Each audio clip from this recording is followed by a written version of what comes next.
अब हम शुरू करने जा रहे हैं अपना चैप्टर 5 इनइक्वालिटीज। ठीक है, बेसिकली हमें जो पढ़ना है वो क्या पढ़ना है, लीनियर इनइक्वालिटीज। ठीक है, तो देखिए चैप्टर 5 आपका लीनियर इनइक्वालिटीज, और इसके जो कोर टॉपिक्स रहने वाले हैं आज जो हमें डिस्कस करना है वो है बेटा स्टिक इनइक्वालिटी और स्लेक्ड इनइक्वालिटी। स्लेक इनइक्वालिटी पढ़ेंगे और साथ में बेटा हम क्या पढ़ेंगे, कुछ रूल्स पढ़ेंगे। ठीक है, कि किस तरीके से आपको कैलकुलेशन करनी है। शुरू करते हैं बेटा अपने फर्स्ट टॉपिक से। पहले इंट्रोडक्शन पे आते हैं बेटा। आपने बेटा लीनियर इक्वेशन इन 2 वेरिएबल्स पढ़ा था, लीनियर इक्वेशन इन 1 वेरिएबल पढ़ा था। अगर मैं आपको एक एग्जांपल देकर समझाने की कोशिश करूं तो आप पहले स्टैंडर्ड फॉर्म समझिए कि ax plus b is equal to 0 होता था। इसको हम क्या बोलते हैं बेटा, linear equation in 1 variable. Linear का मतलब होता है बेटा जब पावर क्या हो 1 हो या डिग्री क्या हो 1 हो। और इसका मतलब हमारे चैप्टर में, इस चैप्टर में भी जो भी इनइक्वालिटी रहेंगी वो किसकी रहेंगी बेटा, पावर 1 की या फिर डिग्री 1 की। मतलब जितने भी वेरिएबल्स होंगे उन सभी की पावर क्या होगी, 1 होगी। क्यों, क्योंकि चैप्टर का नाम क्या है, लीनियर इनइक्वालिटीज। समझ में आ गई बात। यानी एग्जाम्पल जरा देखिए, जैसे मैं आपसे बोलूं 2x plus 3 is equal to 0, तो यहां पर a की वैल्यू कितनी हो गई बेटा 2 और b की वैल्यू कितनी हो गई बेटा 3। बात समझ में आ रही है क्या। दूसरा जरा देखिए, अगर मैं आपसे कहूं कि लीनियर इक्वेशन इन 2 वेरिएबल्स, तो ax plus by plus c is equal to 0 हुआ करता था। यहां पर अगर मैं आपसे कहूं 3x plus 4y plus 7 is equal to 0, तो यहां से a की वैल्यू मिल गई 3, b की वैल्यू मिल गई 4 और c की वैल्यू बेटा कितनी हो गई। अगर बेटा इक्वेशन का साइन हटाकर लेस देन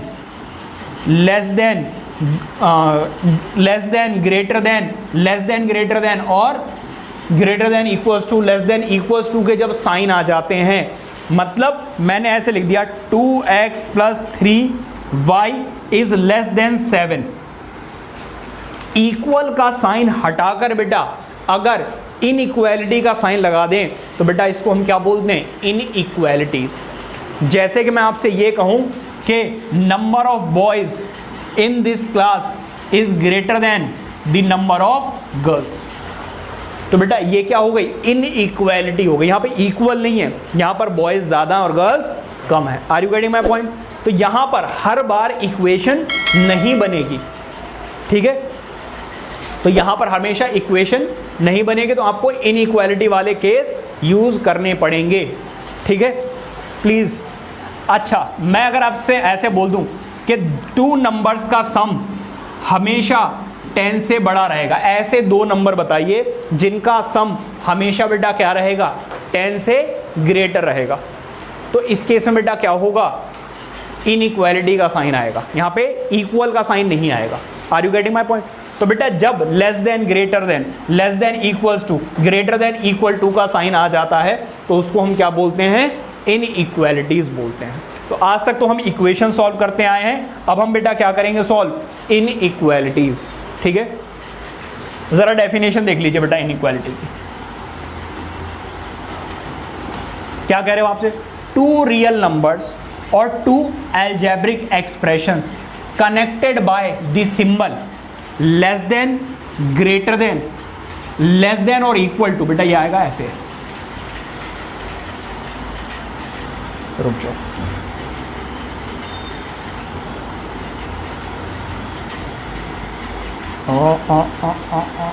किधर है भाई,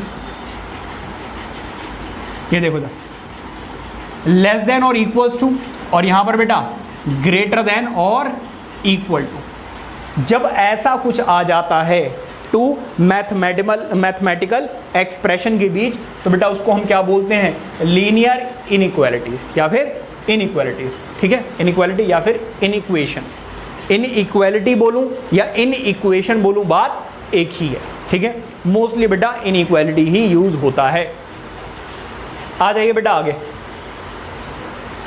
सम इंपॉर्टेंट पॉइंट्स कैसे आ गए पहले भाई, व्हाट हैपेंड, रुक जाओ,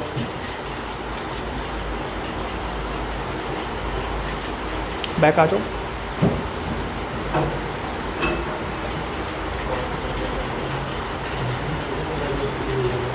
हाँ जी बेटा, some important terms and definitions. बेटा कुछ इंपॉर्टेंट टर्म्स और डेफिनेशन जरा देख लेते हैं, वो एक्स्ट्रा हो गई, डिलीट करना भूल गया।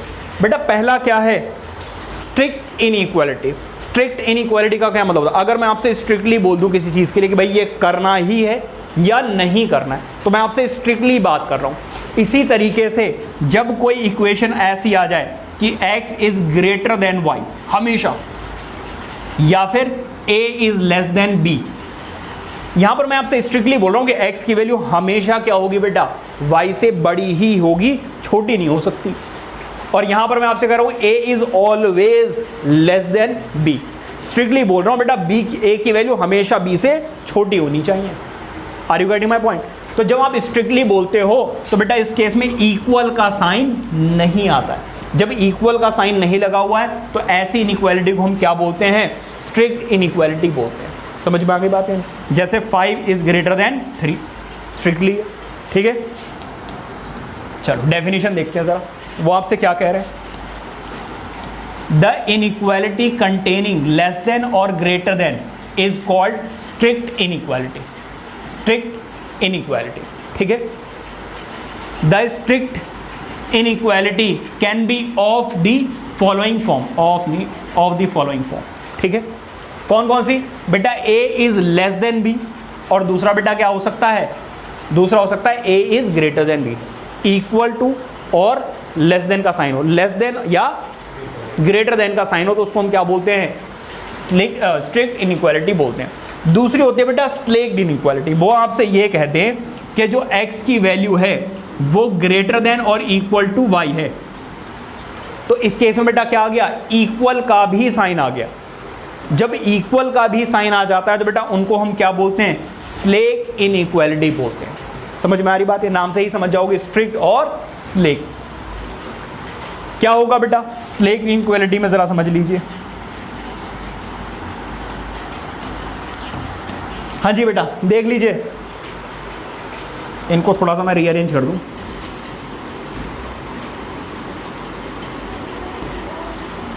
डेफिनेशन बेटा जरा देखिए, the inequality containing less than equal to और greater than equal to is called slack inequality, ठीक है। The slack inequality can be of the following forms. किस किस तरीके से हो सकती है बेटा, एक तो हो सकता है a is less than b, a is less than equals to b, या फिर बेटा क्या हो सकता है, या हो सकता है बेटा a इज ग्रेटर देन और इक्वल टू। समझ में आ गई बात है नहीं? जैसे वो आपसे कहेंगे आप वो सारी वैल्यूज बताइए जिसमें x की वैल्यू y से या तो इक्वल होगी या ग्रेटर होगी, कभी भी छोटी नहीं होनी चाहिए। तो ये कैसी इनइक्वालिटी है, वो ये कह दें आपसे sum of two numbers is always greater than और इक्वल टू 10। तो बेटा ये कैसी इनइक्वालिटी है, स्लेक इनइक्वालिटी है। क्या बात समझ में आ रही है? आगे आ जाओ। डबल इनइक्वालिटी, बेटा एक ही साथ एक ही क्वेश्चन में दो इनइक्वालिटी लगी हुई हो तो उसको हम क्या बोलते हैं, डबल इनइक्वालिटी बोलते हैं। समझ में आ गई बातें? एक ही क्वेश्चन में दो बार, ठीक है। जरा देखिए, the inequality containing two simultaneous inequality is called double inequality. कैसे होगा बेटा जरा देखिए, 3 नंबर्स हैं, जैसे कि मैं आपसे कह दूं बेटा 5 is less then 7 and 7 is less then 8। तो बेटा मैंने क्या किया, एक साथ में एक ही क्वेश्चन में दो बार इनइक्वालिटी यूज कर ली, तो इसको मैं क्या बोलूंगा, डबल इनइक्वालिटी। डबल इनइक्वालिटी बेटा अलग अलग केसेस हो सकते हैं। पहला केस ये है कि बेटा यहां पर एक भी इक्वल का साइन ना लगाया जाए। दूसरा केस हो सकता है बेटा एक जगह इक्वल का साइन आ जाए और दूसरी जगह ना आए। थर्ड बेटा केस हो सकता है कि बेटा सेकंड वाला नंबर इक्वल और लेस देन हो जाए और यहां पर इक्वल का साइन ना हो, और ऐसा हो सकता है कि बेटा दोनों में ही इक्वल का साइन आ जाए। जैसे वो आपसे ये कह दें, जैसे साइन थीटा की मैं बेटा बात करूं, साइन थीटा की वैल्यू बेटा -1 से लेकर 1 के बीच में लाई करती है, तो ये कैसी इनइक्वालिटी है बेटा, डबल इनइक्वालिटी है। Are you getting my point? इस तरीके से बेटा आप यूज करोगे। आगे आ जाओ बेटा, यहां पर अगर आप देखो तो लेस देन वाले सारे केसेस लिए हैं मैंने, और यहां पर अगर आप ध्यान दें तो ग्रेटर देन वाले केसेस लिए हैं। Are you getting my point? तो ऊपर नीचे सेम ही है, बस साइन चेंज कर दिया, यहां पर लेस देन वाला और यहां पर ग्रेटर देन वाला साइन ले लिया है। ठीक है, आगे आ जाओ। ये वाली चीज क्लियर हो गई पीछे वाली? अब आ जाओ बेटा, लीनियर इनइक्वालिटी इन वन वेरिएबल। अभी वैसे मैंने आपको स्टार्टिंग में समझाया था लीनियर इक्वेशन क्या होता है, और फिर लीनियर इनइक्वालिटी भी बता दिया था साथ में। वही चीज बेटा यहां पर यूज होने वाली है। An equation of the form, किस फॉर्म में होनी चाहिए बेटा? ax प्लस बी, प्लस नहीं आएगा बेटा यहां पर प्लस नहीं आएगा। ax plus B is less than 0, या फिर बेटा ax plus B is less than equals to 0। यहां पर बेटा ax plus B is less than 0, 2 बार लगा दिया बेटा। रुक जाओ बेटा। यहां पर बेटा ग्रेटर देन आएगा, ठीक है। ax plus B is greater than 0, और यहां पर ax plus B is greater than equals to 0।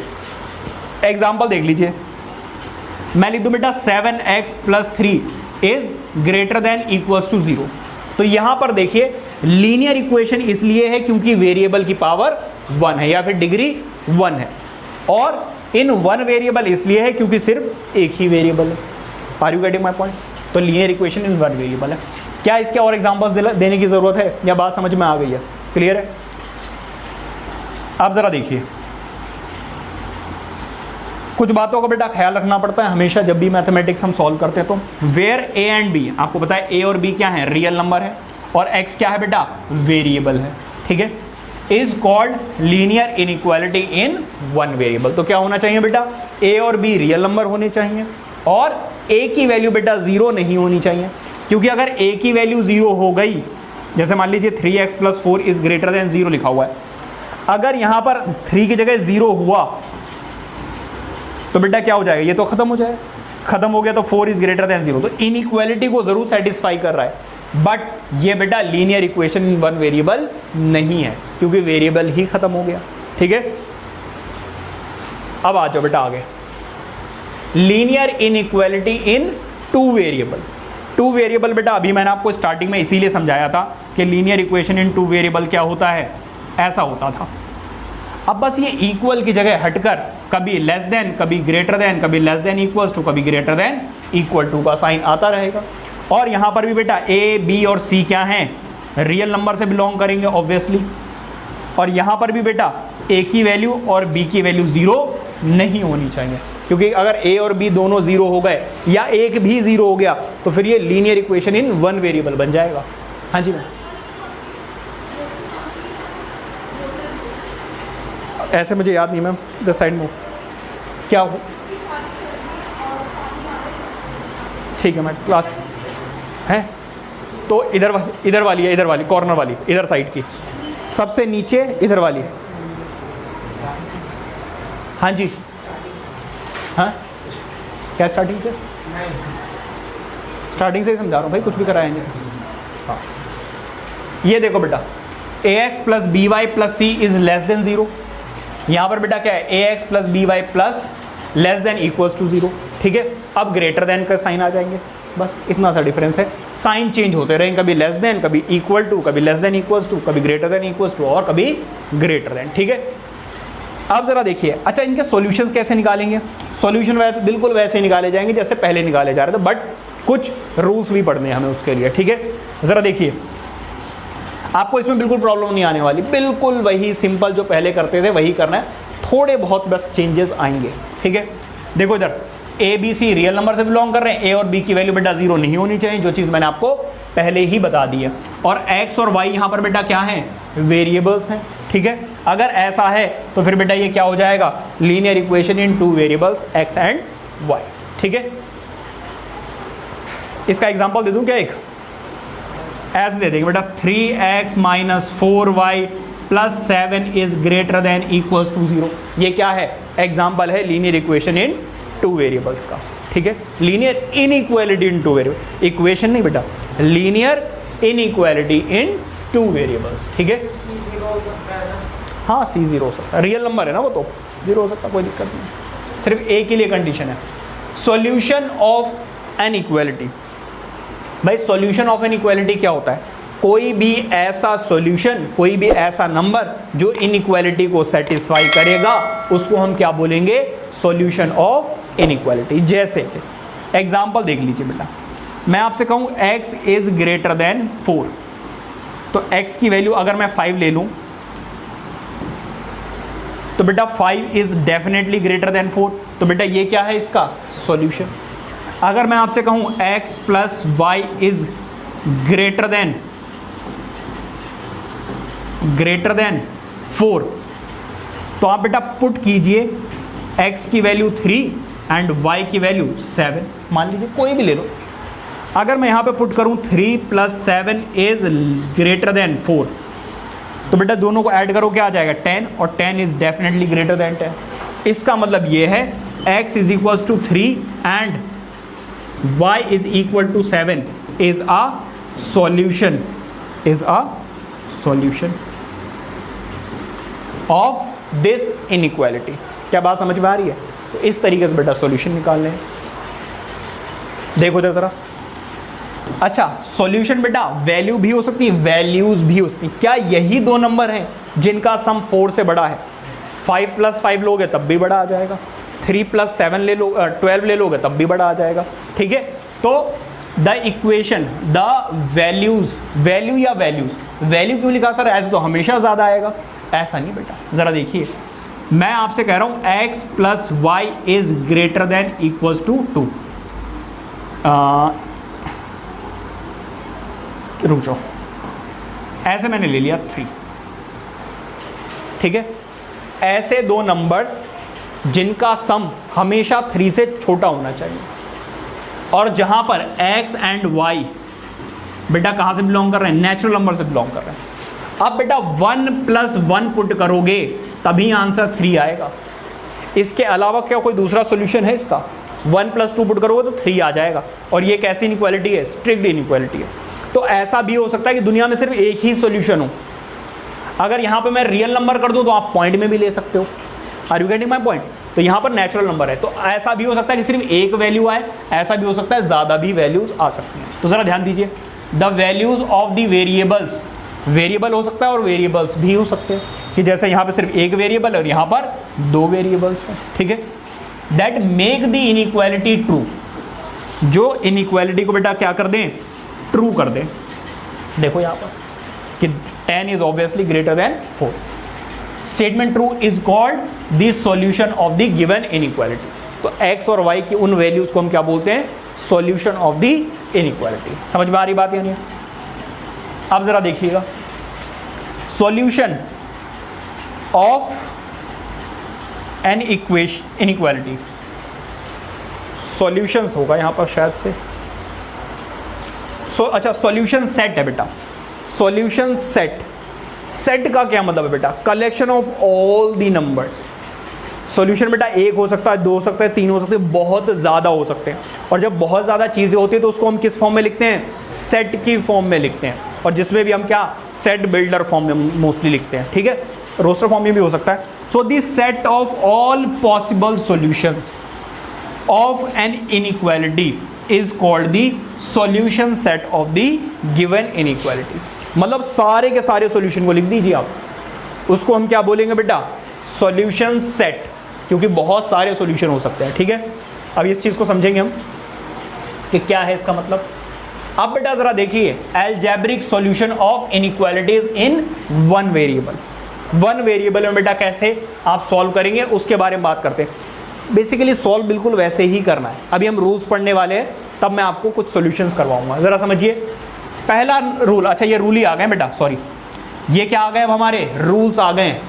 मैंने आपको बताया ना रूल्स करेंगे, ये रूल्स हैं। आपको किस तरीके से बेटा इक्वेशन तो हम सॉल्व करना जानते हैं, लेकिन इनइक्वालिटीज़ को कैसे सॉल्व करोगे इस चीज़ को बेटा आपको सीखना पड़ेगा। पहला केस ज़रा समझिए, equal numbers may be added to both sides of an inequality without affecting the sign of inequality. मतलब जैसे कि मान लीजिए वो कहते हैं 5 इज ग्रेटर देन 3, कोई दिक्कत नहीं है। अगर मैं करूं एडिंग टू बोथ साइड्स, अगर बेटा दोनों साइड्स आप कुछ भी ऐड या सब्ट्रैक्ट करते हो तो बेटा इनइक्वालिटी के ऊपर कोई भी फर्क नहीं पड़ता है। आप करके भी देख सकते हो, मैंने इधर भी 2 ऐड कर दिया और इधर भी 2 ऐड कर दिया, तो बेटा ये किसके इक्वल आ गया 7 और ये किसके इक्वल आ गया 4। देखो अभी भी इनइक्वालिटी सेटिस्फाई है या नहीं है? क्या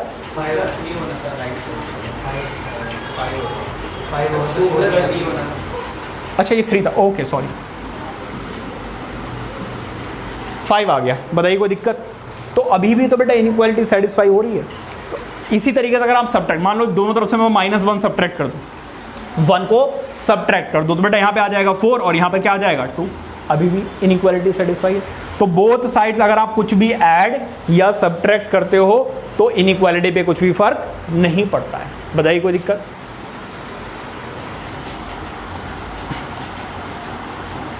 सो equal number may be added to both the inequality without, ये बेटा एडेड नहीं, यहाँ पे सब्ट्रैक्टेड होना चाहिए, subtracted both the side without. Example देखिए, जैसे मैंने लिखा 7 इज लेस देन 3, तो बेटा मैं क्या कर रहा हूं सब्ट्रैक्टिंग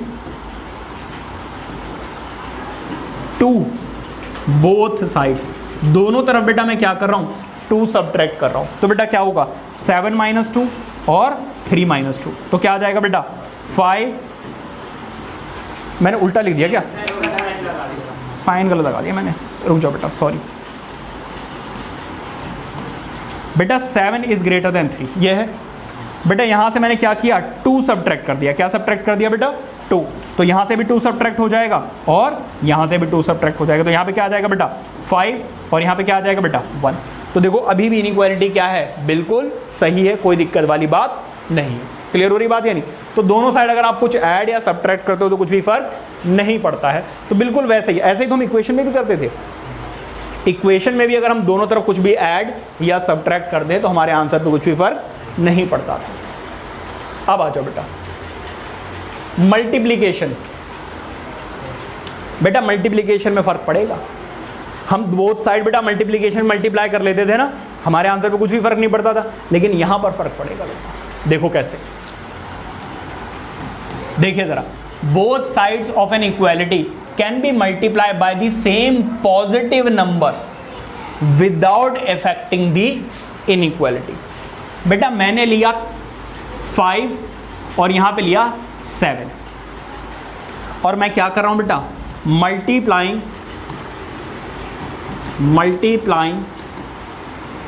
बोथ साइड्स बाय 4। दोनों तरफ बेटा मैं 4 से मल्टीप्लाई कर रहा हूं, तो 5 × 4 7 × 4, यहां पर क्या आ जाएगा बेटा 20 और यहां पर क्या आ जाएगा 28। क्या इनइक्वालिटी पे बेटा कुछ फर्क पड़ा? नहीं पड़ा, बिल्कुल सही है सब कुछ। आ जाओ बेटा अब फर्क पड़ेगा, मैं इसी में मल्टीप्लाइंग बोथ साइड्स बाय -4, -4 से बेटा मल्टीप्लाई करो तो यहां पे क्या आ जाएगा -4 7 × -4, तो बेटा यहां पे क्या आ जाएगा -20 और यहां पे कितना आ जाएगा बेटा? आपको क्या लगता है कौन सा नंबर बड़ा है बेटा? -20 इज ग्रेटर देन -28। तो बेटा जब आप किसी नेगेटिव नंबर से मल्टीप्लाई करोगे आज के बाद तो हमेशा आपको इनइक्वालिटी का साइन चेंज करना पड़ेगा, ये बात आपको माइंड में रखनी है। अगर आपने मल्टीप्लाई किया और अगर आपने साइन चेंज नहीं किया इनइक्वालिटी का तो बेटा आपका क्वेश्चन क्या हो जाएगा? गलत। तो इसका मतलब ये है, जैसे ही मेरे दिमाग में आया कि मैं -4 से मल्टीप्लाई करूंगा तो बेटा मुझे क्या करना चाहिए था? इसका साइन चेंज कर देना चाहिए था। जब आप साइन चेंज करोगे तब बेटा इनइक्वालिटी क्या हो जाएगी? सही। समझ में आ रही बात है नहीं?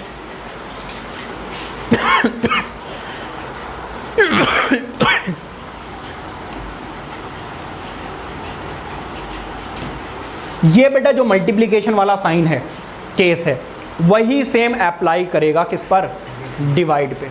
देखो जरा, मैंने एक एग्जाम्पल लिया, जैसे कि मैंने मान लीजिए लिया 4 इज लेस देन 8, बताइए कोई दिक्कत?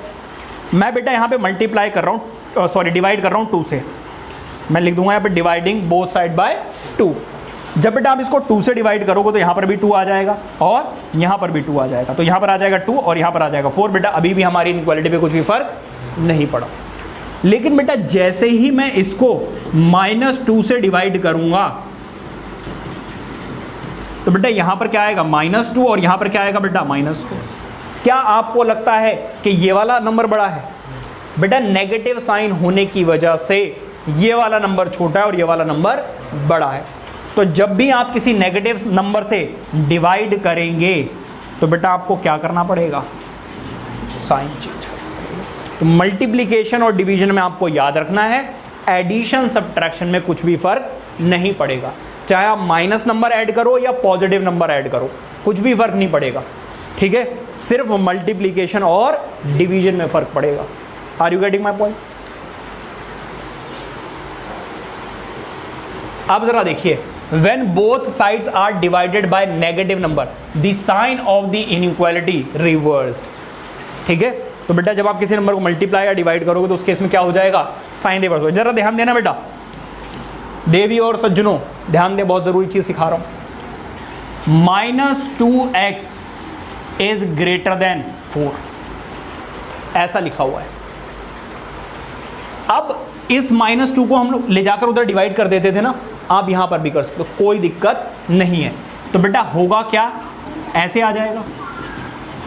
बट एक्चुअली दिमाग में सोचिए कि ऐसा जब आपको बचपन में सिखाया गया था तो हमें कैसे करते थे बेटा, हम क्या लिखते थे बेटा, डिवाइडिंग, आपको सिखाया गया हो ना, जो भी कोफिशिएंट है उससे डिवाइड कर दो, डिवाइडिंग बोथ साइड्स बाय -2, क्योंकि जब आप -2 से डिवाइड करोगे तभी यहां पर x बचेगा। तो ये आ गया बेटा -2x।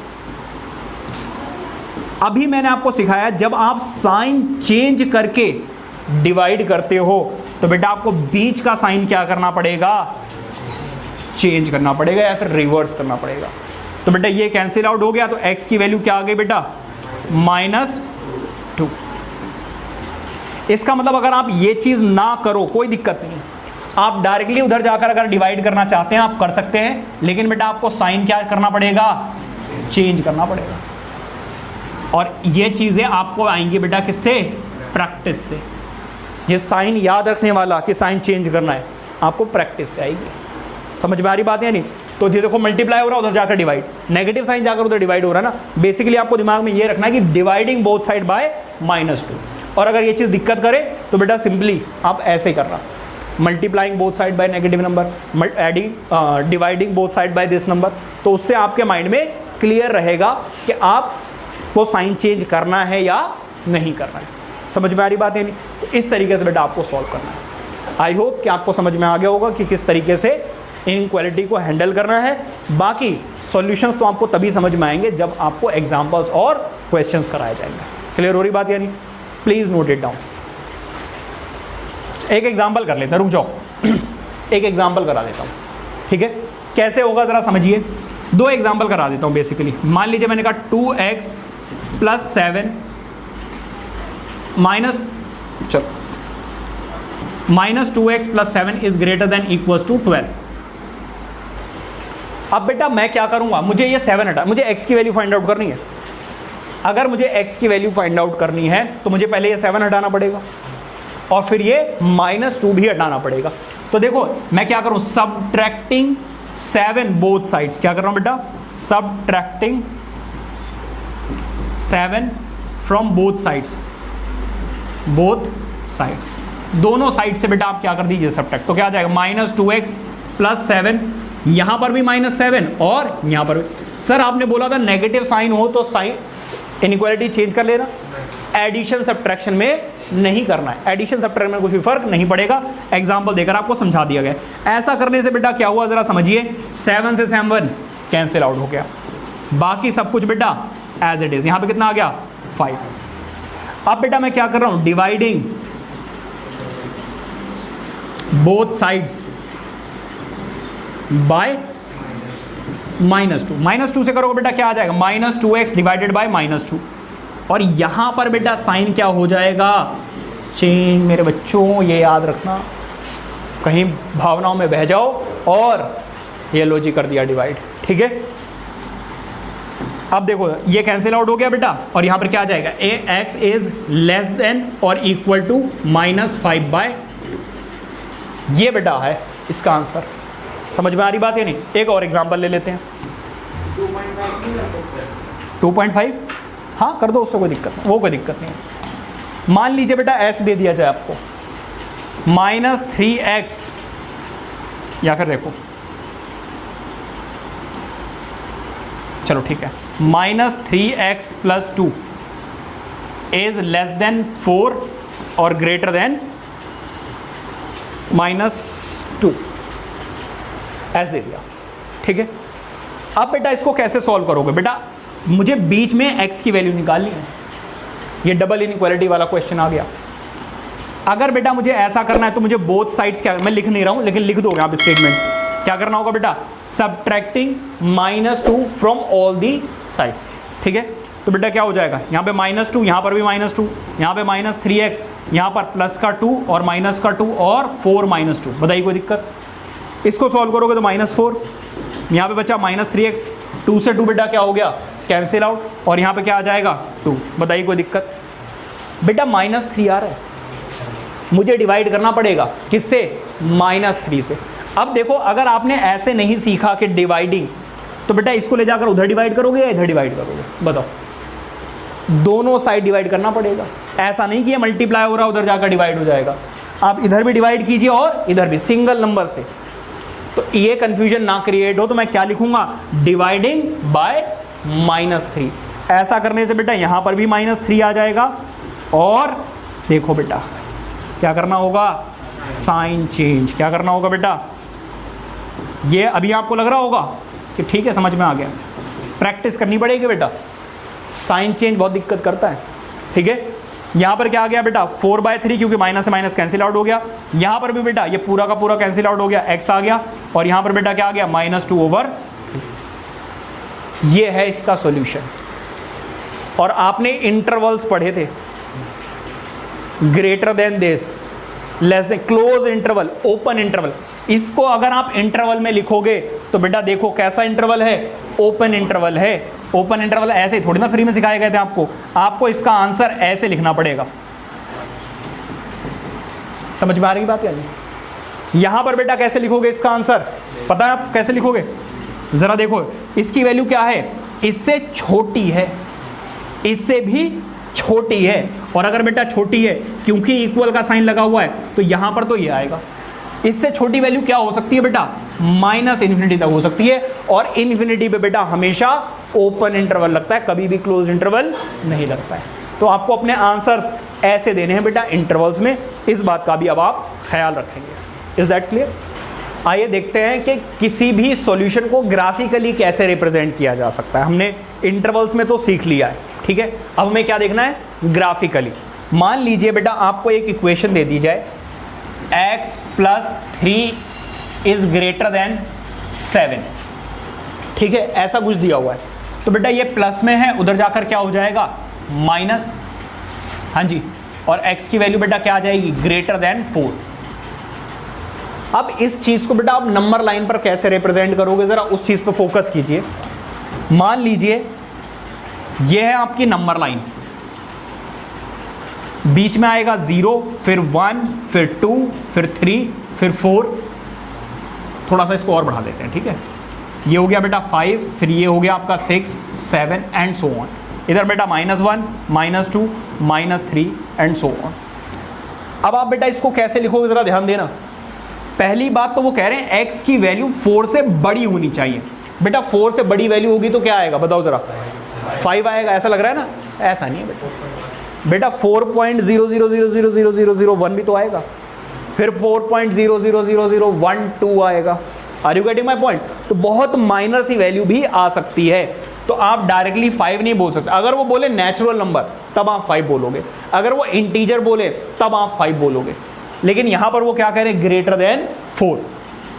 अच्छा, इसका मतलब बेटा हमें 4 की वैल्यू को इंक्लूड नहीं करना है, तो यहां पर आप ओपन सर्कल बनाएंगे। कैसा सर्कल बनाएंगे? ये बेटा मैंने आपको सेट्स वाले चैप्टर में समझाया था कि अगर ग्रेटर देन और लेस देन का साइन होगा तो आप ओपन सर्कल बनाएंगे, ठीक है, और अगर इक्वल का साइन आ जाए तो बेटा आप डार्क सर्कल बनाएंगे। अब आप देखिए यहां पर वैल्यू जो है वो ग्रेटर देन 4 होनी चाहिए, तो आप इस वाले पोर्शन को क्या कर दोगे बेटा, डार्क कर दोगे या फिर शेड कर दोगे। ये है इसका सॉल्यूशन, ये ग्राफिकल रिप्रेजेंटेशन है। अगर बोले इंटरवल में बताइए, तो बेटा इंटरवल में वो आपसे क्या कह रहे हैं, ग्रेटर देन 4। बेटा क्लोज इंटरवल नहीं आएगा, क्यों? क्योंकि बेटा क्या है, वो बोल रहे हैं ग्रेटर देन 4 होनी चाहिए। तो बेटा 4 से बड़ी होनी चाहिए, और कहां तक जाएगा बेटा, इन्फिनिटी तक जाएगा। ये हो गया बेटा इंटरवल में, और ये हो गया बेटा आपका ग्राफिकल। समझ में आ रही बात है नहीं? अब जरा देखिए, मान लीजिए कि हमारा कुछ सॉल्यूशन ऐसा आ गया कि वो आपसे बोल रहे हैं x की वैल्यू ग्रेटर देन 4 है और लेस देन -1 है। अब इसको बेटा हमें क्या करना है, हमने डबल इनइक्वालिटी पढ़ ली है।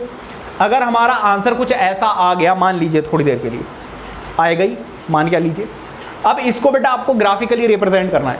अगर वो कहें इसको इंटरवल में रिप्रेजेंट कीजिए, तो इंटरवल में कैसे लिखोगे बेटा, x की वैल्यू क्या होनी चाहिए, लेस देन -1 होनी चाहिए। तो बेटा लेस देन -1 कहां तक जा सकता है बेटा, -इन्फिनिटी तक जाए। यूनियन फिर बेटा क्या होगा, 4 से बड़ी होनी चाहिए, कहां तक जा सकती है बेटा, इन्फिनिटी तक जा सकती है। -1 से बड़ी लिखी है इसकी वैल्यू। अरे उल्टा लिख दिया यार मैंने, साइन, रुक जाओ, उल्टा लिख दिया, ऐसे लिखो बेटा, ठीक है। x की वैल्यू क्या होनी चाहिए बेटा, -1 से छोटी होनी चाहिए, ठीक है, ऐसा कुछ दिया हुआ है। तो बेटा अब आप क्या करोगे जरा समझिए, ये आ गया आपका इंटरवल, बीच में क्या लगाओगे, यूनियन, क्योंकि x की वैल्यू इससे पहले भी सेटिस्फाई होगी और इसके बाद भी सेटिस्फाई होगी। समझ में आ रही बात यानी? तो अब आप क्या करोगे, इसको नंबर लाइन पे कैसे रिप्रेजेंट करोगे जरा देखिए। -1 तो हम ले नहीं सकते, लेकिन -1 से बड़ी वैल्यू आप ले सकते हो, छोटी, सॉरी, -1 से छोटी वैल्यू ले सकते हो। तो इसका ग्राफ बेटा ऐसा बनेगा। Are you getting my point? तो अगर बेटा वो लगा दिए इक्वल का साइन, तो बस इसको डार्क कर देना है। अगर एक साइड इक्वल और एक साइड एक मतलब दिया हुआ सिर्फ स्ट्रिक्ट इनइक्वालिटी, तो ऐसा बनेगा। दोनों सर्व अगर लगा दिया तो ऐसा बन जाएगा। Are you getting my point? तो बेटा दोनों तरीके से ग्राफिकली जब बोलेंगे तभी लिखना है आपको, इंटरवल में तो डायरेक्टली लिख देना है। क्वेश्चन में बोले ना बोले, इंटरवल में ही आपको आंसर देना है। अगर ग्राफिकली बोलेंगे तो फिर आपको ऐसे नंबर लाइन पर रिप्रेजेंट करना होगा। समझ में आ रही बात है किस तरीके से रिप्रेजेंट करना है? तो ये हो गया बेटा आपका पूरा का पूरा इंट्रोडक्शन। ये नोट कीजिए, अब देखेंगे अपने एग्जाम्पल्स।